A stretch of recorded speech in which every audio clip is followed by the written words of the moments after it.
കേരളത്തിലെ രാഷ്ട്രീയ ചരിത്രം നോക്കുമ്പോഴും ഒരു കാര്യം നമുക്ക് വ്യക്തമായി കാണാം. ഈ ചെറിയ സംസ്ഥാനത്തിൻ്റെ രാഷ്ട്രീയ സംസ്കാരം ഇന്ത്യയിലെ മറ്റ് സംസ്ഥാനങ്ങളിൽ നിന്നും വളരെ വ്യത്യസ്തമാണ്. അതിന് പ്രധാന കാരണമാണ് കമ്മ്യൂണിസ്റ്റ് പ്രസ്ഥാനം.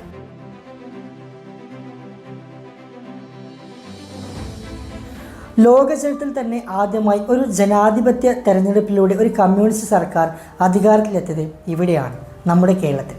പക്ഷേ ഒരു ചോദ്യം പലർക്കും ഉണ്ടാകാം. എങ്ങനെയാണ് യൂറോപ്പിൽ ആരംഭിച്ച ഒരു തത്വചിന്ത കേരളത്തിലെ ഗ്രാമങ്ങളിലേക്കും സാധാരണക്കാരായിട്ടുള്ള തൊഴിലാളികളിലേക്കും എത്തിയത്?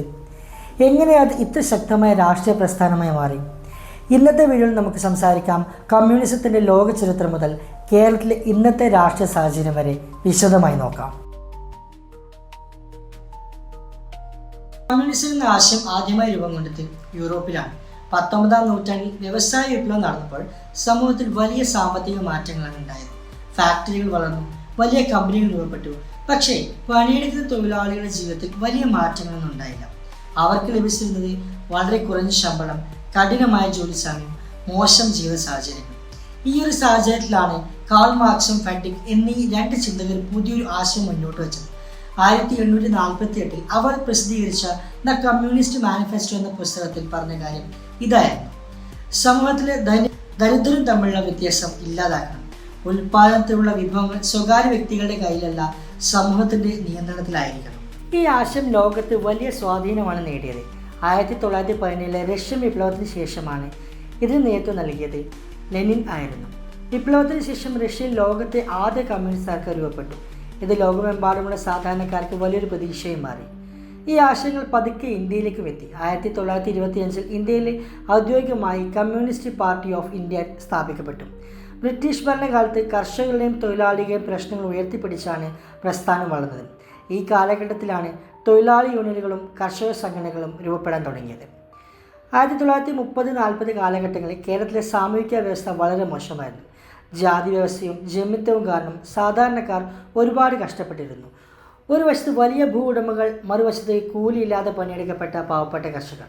ഈ ഒരു സാഹചര്യത്തിലാണ് P Krishna Pillai, AK Gopalan, EMS Namboodiripad തുടങ്ങിയ നേതാക്കൾ കമ്മ്യൂണിസ്റ്റ് ആശയങ്ങളുമായി ഗ്രാമങ്ങളിലേക്ക് ഇറങ്ങിയത്. അവർ കർഷകരെയും തൊഴിലാളികളെയും സംഘടിപ്പിച്ചു.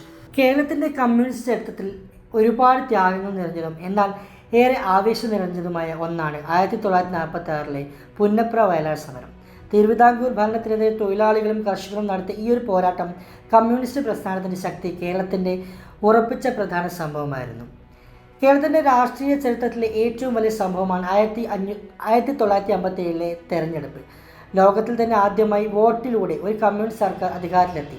EMS മുഖ്യമന്ത്രിയായ ആ സർക്കാർ വിപ്ലവകരമായ മാറ്റങ്ങളാണ് കൊണ്ടുവന്നത്. ഭൂപരിഷ്കരണം, കൃഷിഭൂമി കർഷകന് തിരിച്ചു നൽകി, വിദ്യാഭ്യാസ പരിഷ്കാരം, പാവപ്പെട്ടവർക്ക് വിദ്യാഭ്യാസം ഉറപ്പാക്കി. 1964 ഇന്ത്യൻ കമ്മ്യൂണിസ്റ്റ് പാർട്ടി ഒരു പിളർപ്പുണ്ടായി. അതോടെ CPI എന്നും CPIM എന്നുള്ള രണ്ട് പാർട്ടികൾ രൂപപ്പെട്ടു. ഇന്നും കേരള രാഷ്ട്രീയത്തിൽ ഈ രണ്ട് പാർട്ടികളും വലിയ പ്രാധാന്യമാണ് ചെലുത്തുന്നത്. ഇന്നും കേരളത്തിൽ കമ്മ്യൂണിസ്റ്റ് രാഷ്ട്രീയം ശക്തമാണ്. മുഖ്യമന്ത്രി പിണറായി വിജയൻ്റെ നേതൃത്വത്തിൽ കഴിഞ്ഞ 2 തവണയായി ഇടത് സർക്കാരാണ് കേരളം ഭരിക്കുന്നത്. ആരോഗ്യ മേഖലയിലെ പുരോഗതി, പൊതുവിദ്യാഭ്യാസ നവീകരണം, സാമൂഹിക സുരക്ഷാ പെൻഷനുകൾ തുടങ്ങിയ ഒരുപാട് കാര്യങ്ങൾ സർക്കാർ വളരെയധികം ശ്രദ്ധ കേന്ദ്രീകരിച്ചു വരുന്നു. ഇപ്പോൾ കേരളം വീണ്ടും ഒരു തെരഞ്ഞെടുപ്പിൻ്റെ വക്കിലാണ്. അടുത്ത മാസം 9-ാം തീയതി ജനങ്ങൾ വീണ്ടും അവരുടെ തീരുമാനം രേഖപ്പെടുത്താൻ പോവുകയാണ്. കഴിഞ്ഞ വർഷങ്ങളിൽ നടപ്പാക്കിയ വികസന പദ്ധതികൾ കേരളത്തിന് ഗുണകരമായെന്ന് പലരും കരുതുന്നു. തുടങ്ങിവെച്ച വികസന പ്രവർത്തനങ്ങൾ തുടരാൻ ഇടതുപക്ഷത്തെ പിന്തുണയ്ക്കണമെന്ന് പാർട്ടി വിശ്വസിക്കുന്നവർ പറയുന്നു. യൂറോപ്പിൽ തുടങ്ങിയ ഒരു ആശയം ഇന്ന് കേരളത്തിൻ്റെ ചരിത്രത്തിൻ്റെ ഭാഗമായി മാറിയിരിക്കുന്നു. തൊഴിലാളി സമരങ്ങളിൽ തുടങ്ങി ഇന്ന് ഭരണ തുടർച്ചയിൽ എത്തിയിരിക്കുന്ന ഈ പ്രസ്ഥാനം കേരളത്തെ ഒരുപാട് മാറ്റിമറിച്ചിട്ടുണ്ട്.